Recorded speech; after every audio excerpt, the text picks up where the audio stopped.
Najua unapenda kujiombea.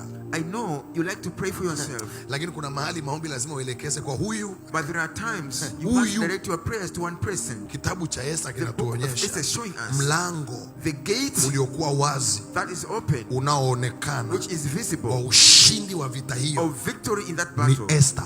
Was only Esther. Sasa intercession maombi yalikuwa yanahitajika kuelekea kwa had only to be directed towards Esther. Ukombozi wa Israeli, the deliverance of Israelites, nikukumbushe, let me remind you, alikuwa tukio la ghafla hilo. It was not something that just happened suddenly. Mungu utangaza mwisho, God declares the end from the beginning. Kama ambavyo shetani anaona mbali, just as Satan is a long-sighted na person, Mungu naye anaona mbali.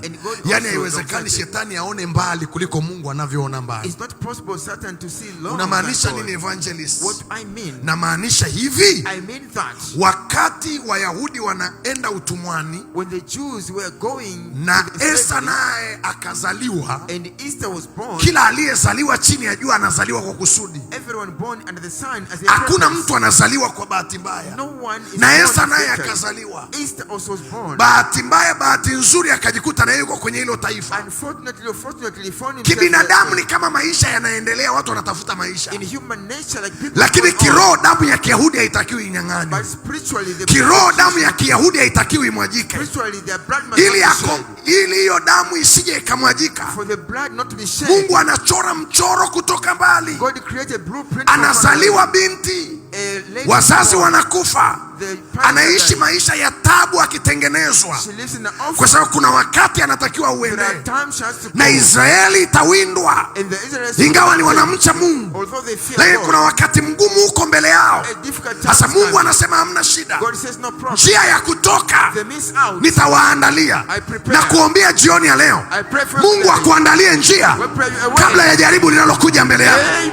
Mungu akuandalie njia kabla ya mapito yanayokuja mbele yako. Kuna mahali maombi hayaendi kwa watu wengi. Sometimes the prayers don't go to many people. Kuja kujikuta unashangaa ndani ya familia unapewa mzigo wa kumwombea fulani. You find yourself in the family, you are given a burden to pray for somebody. Ni kaka wa kwanza, ni dada wa kwanza, unasikia kumwombea yeye. The first brother, the first sister, unamwombea, unasikia mzigo. You feel the burden to pray for that person. Unasema nitaombea watoto wangu saa ngapi? Mungu anasema sio habari ya watoto. When do I pray for my children? Mlango ni huu. No, this is the door. Mlango ni huu. This is the door. Akibebwa yeye, mmebebwa nyinyi. If that one is carried, you are. Akiangushwa yeye, hata kama ninyi mnafikiri mmesimama, mtaenda chini. If this one go down, no matter how you stand, you'll all go down. Wengine wanasikia ombea mume wako. Some people feel pray for your husband. Unasikia mzigo unaomba. You have the burden to pray for your husband. Unajiuliza hii ni nini? You ask, what the man of this? Kwani na mzigo siku hizi wa kumwombea sana? Why you have the burden to pray for this person? Kitabu cha Esta kinatuonyesha the book of Esther is showing kuna wakati mwingine mlango wa kutoka umefungwa kwa mtu huyu mmoja. Akikataa yeye, wengi nyuma yake wanakataa. When he rejects, many people behind him. Akiharibikiwa yeye, wengi nyuma yake wanaharibika. If this one is corrupted, akifungwa yeye, wengi nyuma yake wanafungwa. Na ni wakati wa ukombozi wa Israeli. Wameingia kwenye nchi ya utumwa. The time the Israelites got in the land, Mungu anawaangalia anasema, najua mmeingia hapa mnafikiri mpo salama, lakini kuna wakati unakuja. God looks at them and say, I know you've entered here, you think you are safe. Vichwa vyenu vitatakiwa viuawe. These people must be died. Your head must be cut off. Lakini but na watengenezea njia. I create a way for you. Yeye Mungu mwenyewe ndiye anahusika kuconnect nyaya. God himself is involved. Anaunganisha mpaka Esther anajikuta kwa mfalme. Until Esther find herself. Umekuwa ukajiuliza ingekuwa rahisi au ngumu kiasi gani bila Esther ule muujiza kutokea. Even you ask yourself how difficult or simple it was without Esther, that miracle. Walokole hawataki kuelewa. Walokole wanasema tu Bwana atafanya njia. Bwana huwa anafanya njia. Mungu akifanya anatumia watu, usije ukasahau. When God make a way, uses people. Don't forget about that. Kuna mahali vita inaweza ikainuka na unahitaji mtu mahali. There is a time a battle can raise. Na kama huna huyo mtu hapo mahali, umeshakatwa kichwa. If you don't have that person, you are beheaded.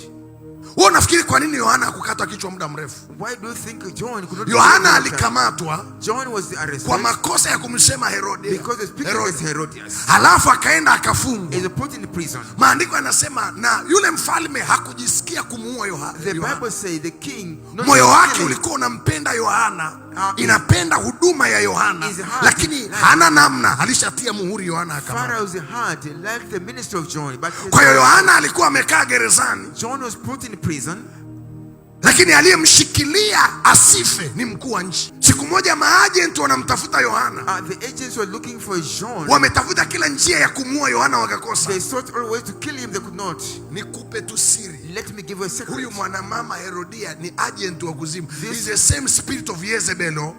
So this woman was a demonic woman. Huyu mwanamke alikuwa ni mwanamke wa kipepo. Na na uhakika kabisa aliconsult miungu ya kwao. And I'm sure na zile madhabahu za kwao.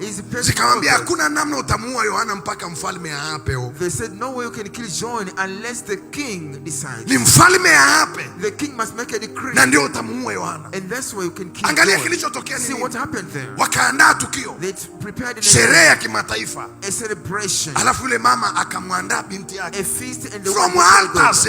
These battles are from the altars. Vita ni za kimadhabahu, sio za watu kwanza. This is the battle of altars. Akamwandaa binti yake. She prepared her na binti akaandaliwa, akaenda akacheza na uvuvio wa nguvu za giza. Halafu mfalme akaanza na viapo kwanza.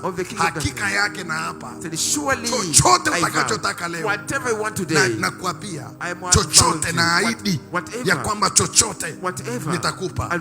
Halafu akarudi kwa mama yake. She went back to the mother. Mother, umesikia baba alichosema? Kwa namna nilivyomfurahisha, amesema ya kwamba chochote nitakachoomba atanipa. Mama akarudi kwa maagenti wenzake, wakamwambia huu ndio wakati wa kuchukua kichwa cha Yohana.